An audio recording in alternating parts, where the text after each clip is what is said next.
भजामि रघुनाथमुखारविन्दं मन्दस्मितं मधुरभाषि विशालभालं कर्णावलम्बिचलकुण्डलशोभिगण्डं कर्णान्तदीर्घनयनं नयनाभिरामम् प्रातर्भजामि रघुनाथकरारविन्दं रक्षो गणाय भयदं वरदं निजेभ्यः यद्राजसंसदि विभज्य महेशचापं सीताकरग्रहणमङ्गलमापसद्यः प्रातर्नमामि रघुनाथपदारविन्दं वज्राङ्कुशादिशुभरेखि सुखावहं मे योगीन्द्रमानसमधुव्रतसेव्यमानौ शापापहं सपदि गौतमधर्मपत्न्याः प्रातर्वदामि वचसा रघुनाथनाम वाग्दोषहारी सकलं शमलं निहन्ति यत्पार्वती स्वपतिना सह भोक्तुकामा प्रीत्या सहस्रहरिनाम समं जजाप प्रातःश्रये श्रुतिनुतां रघुनाथमूर्तिं नीलाम्बुजोत्पलसितेतररत्ननीलाम् आमुक्तमौक्तिकविशेषविभूषणाढ्यां ध्येयां समस्तमुनिभिर्जनमुक्तिहेतुम् यश्लोकपञ्चकमिदं प्रयतः पठेद्धि नित्यं प्रभातसमये पुरुषप्रबुद्धः श्रीरामकिङ्करजनेषु स एव मुख्यो भूत्वा प्रयाति हरिलोकमनन्यलभ्यम् प्रातः स्मरामि रघुनाथमुखारविन्दं मन्दस्मितं मधुरभाषि विशालभालं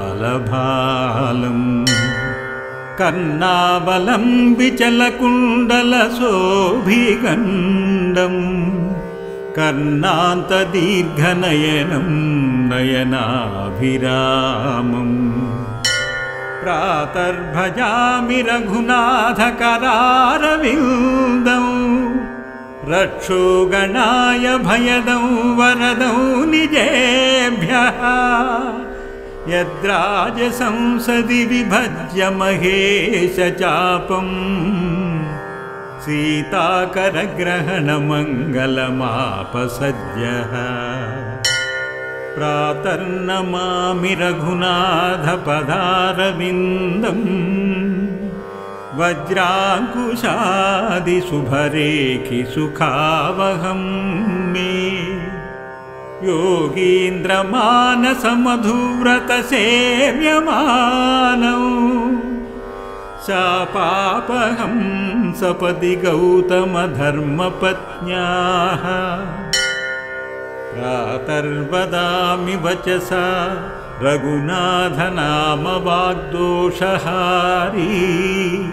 सकलं शमलं निहन्ति यत्पार्वती स्वपतिना सह भोक्तुकामा प्रीत्या सहस्रहरिनाम समं जजाप प्रातःश्रये श्रुतिनुतां रघुनाथमूर्तिं नीलाम्बुजोत्पलसितेतररत्ननीलाम् आमुक्तमौक्तिकविशेषविभूषणाढ्यां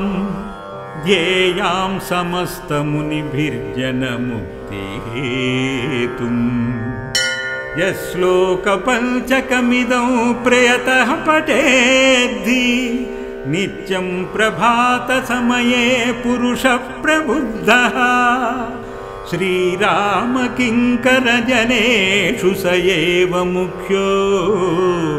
भूत्वा प्रयाति हरिलोकमनन्यलभ्यम्। प्रातः स्मरामि रघुनाथमुखारविन्दम् मन्दस्मितं मधुरभाषि विशालभालम् कर्णावलं विचलकुण्डलशोभिगण्डम् कर्णान्तदीर्घनयनं नयनाभिरामम्। प्रातर्भजामि रघुनाथकरारविन्दं रक्षो गणाय भयदं वरदं निजेभ्यः यद्राजसंसदि विभज्य महेशचापम् सीताकरग्रहणमङ्गलमापसद्यः। प्रातर्नमामि रघुनाथपदारविन्दम् वज्राङ्कुशादिशुभरेखिसुखावहं मे योगीन्द्रमानसमधुव्रतसेव्यमानौ शापापहं सपदि गौतमधर्मपत्न्याः। प्रातर्वदामि वचसा रघुनाथनामवाग्दोषहारी सकलं शमलं निहन्ति यत्पार्वती स्वपतिना सह भोक्तुकामा प्रीत्या सहस्रहरिनामसमं जजापा। प्रातःश्रये श्रुतिनुतां रघुनाथमूर्तिं नीलाम्बुजोत्पलसितेतररत्ननीलाम् आमुक्तमौक्तिकविशेषविभूषणाढ्यां ध्येयां समस्तमुनिभिर्जनमुक्तिहेतुम्। यश्लोकपञ्चकमिदं प्रयतः पठेद्धि नित्यं प्रभातसमये पुरुषप्रबुद्धः श्रीरामकिङ्करजनेषु स एव मुख्यो भूत्वा प्रयाति हरिलोकमनन्यलभ्यम्। प्रातः स्मरामि रघुनाथमुखारविन्दम् मन्दस्मितं मधुरभाषि विशालभालम् कर्णावलं विचलकुण्डलशोभिगण्डम् कर्णान्तदीर्घनयनं नयनाभिरामम्। प्रातर्भजामि रघुनाथकरारविन्दं रक्षो गणाय भयदं वरदं निजेभ्यः यद्राजसंसदि विभज्य महेशचापम् सीताकरग्रहणमङ्गलमापसद्यः।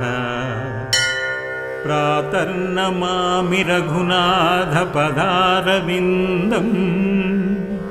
वज्राङ्कुशादिशुभरेखिसुखावहं मे योगीन्द्रमानसमधुव्रतसेव्यमानौ शापापहं सपदि गौतमधर्मपत्न्याः। प्रातर्वदामि वचसा रघुनाथनामवाग्दोषहारी सकलं शमलं निहन्ति यत्पार्वती स्वपतिना सह भोक्तुकामा प्रीत्या सहस्रहरिनामसमं जजापा। प्रातःश्रये श्रुतिनुतां रघुनाथमूर्तिं नीलाम्बुजोत्पलसितेतररत्ननीलाम् आमुक्तमौक्तिकविशेषविभूषणाढ्याम् ध्येयां समस्तमुनिभिर्जनमुक्तिहेतुम् यश्लोकपञ्चकमिदं प्रयतः पठेद्धि नित्यं प्रभातसमये पुरुषप्रबुद्धः श्रीरामकिङ्करजनेषु स एव मुख्यो भूत्वा प्रयाति हरिलोकमनन्यलभ्यम् प्रातः स्मरामि रघुनाथमुखारविन्दम् मन्दस्मितं मधुरभाषि विशालभालम् कर्णावलं विचलकुण्डलशोभिगण्डम् कर्णान्तदीर्घनयनं नयनाभिरामम् प्रातर्भजामि रघुनाथकरारविन्दं रक्षोगणाय भयदं वरदं निजेभ्यः यद्राजसंसदि विभज्य महेशचापम् सीताकरग्रहणमङ्गलमापसद्यः प्रातर्नमामि रघुनाथपदारविन्दम् वज्राङ्कुशादिशुभरेखिसुखावहं मे योगीन्द्रमानसमधुव्रतसेव्यमानौ शापापहं सपदि गौतमधर्मपत्न्याः प्रातर्वदामि वचसा रघुनाथनामवाग्दोषहारी सकलं शमलं निहन्ति यत्पार्वती स्वपतिना सह भोक्तुकामा प्रीत्या सहस्रहरिनामसमं जजापा प्रातःश्रये श्रुतिनुतां रघुनाथमूर्तिं नीलाम्बुजोत्पलसितेतररत्ननीलाम्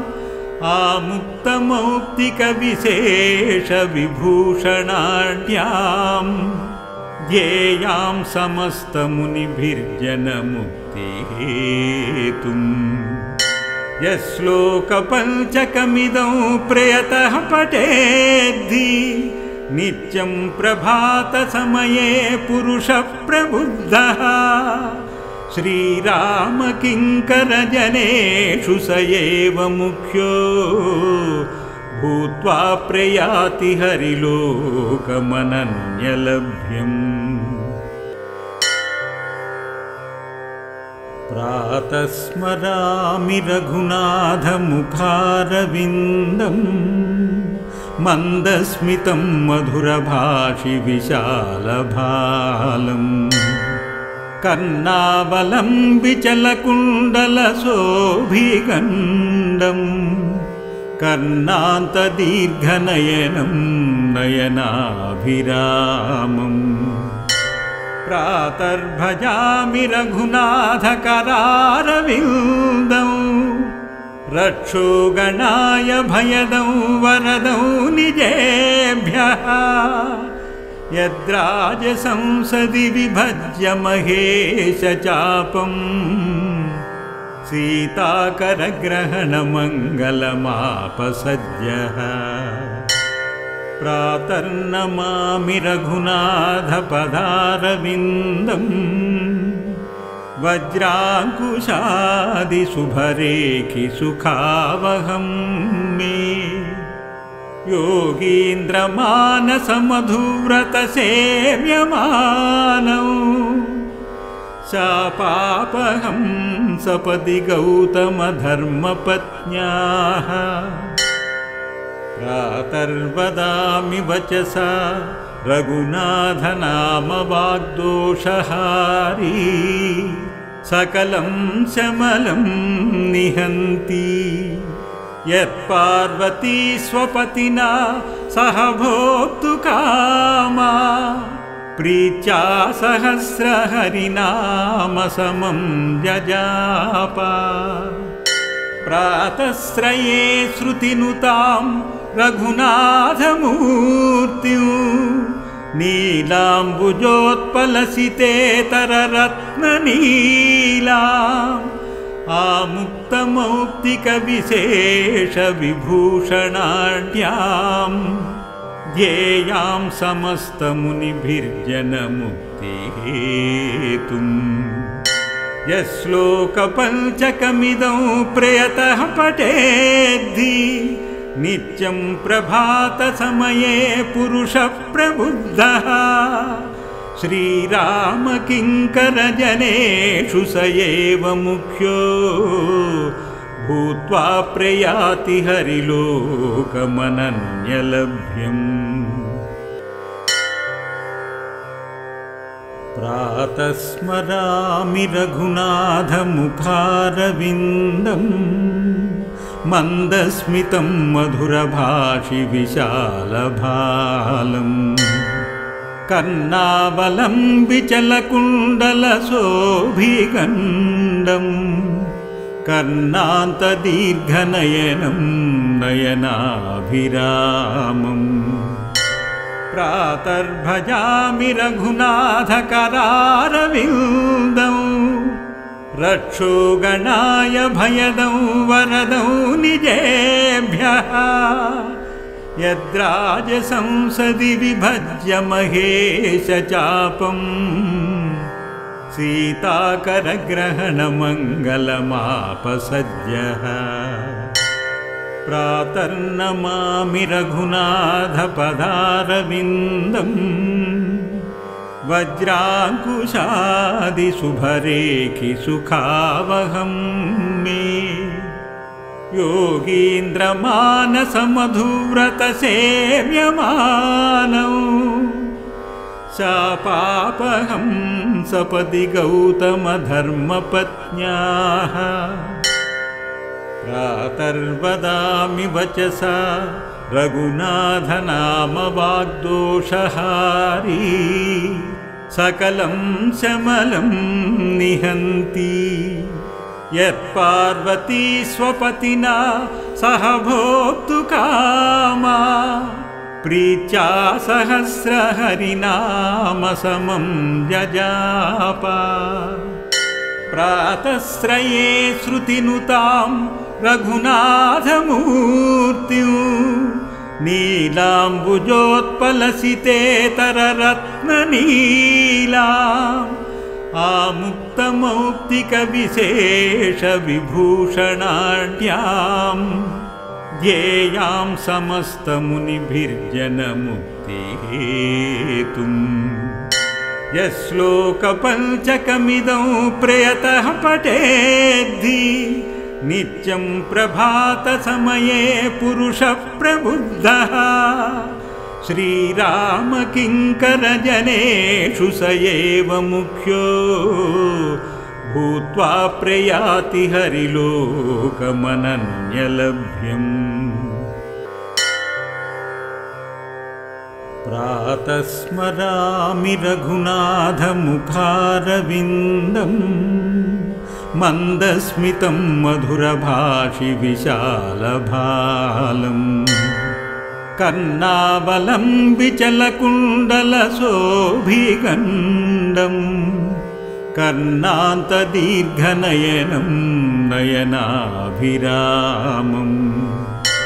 प्रातर्भजामि रघुनाथकरारविन्दं रक्षोगणाय भयदं वरदं निजेभ्यः यद्राजसंसदि विभज्य महेशचापम् सीताकरग्रहणमङ्गलमापसद्यः प्रातर्नमामि रघुनाथपदारविन्दम् वज्राङ्कुशादिशुभरेखिसुखावहं मे योगीन्द्रमानसमधुव्रतसेव्यमानौ शापापहं सपदि गौतमधर्मपत्न्याः प्रातर्वदामि वचसा रघुनाथनाम वाग्दोषहारी सकलं शमलं निहन्ति यत्पार्वती स्वपतिना सह भोक्तुकामा प्रीत्या सहस्रहरिनाम समं जजापा प्रातस्त्रये श्रुतिनुतां रघुनाथमूर्तिं नीलाम्बुजोत्पलसितेतररत्ननीलाम् आमुक्तमौक्तिकविशेषविभूषणाढ्यां ध्येयां समस्तमुनिभिर्जनमुक्तिहेतुम् यश्लोकपञ्चकमिदं प्रयतः पठेद्धि नित्यं प्रभातसमये पुरुषप्रबुद्धः श्रीरामकिङ्करजनेषु स एव मुख्यो भूत्वा प्रयाति हरिलोकमनन्यलभ्यम् इति श्रीरामप्रातःस्मरणम् सम्पूर्णम्।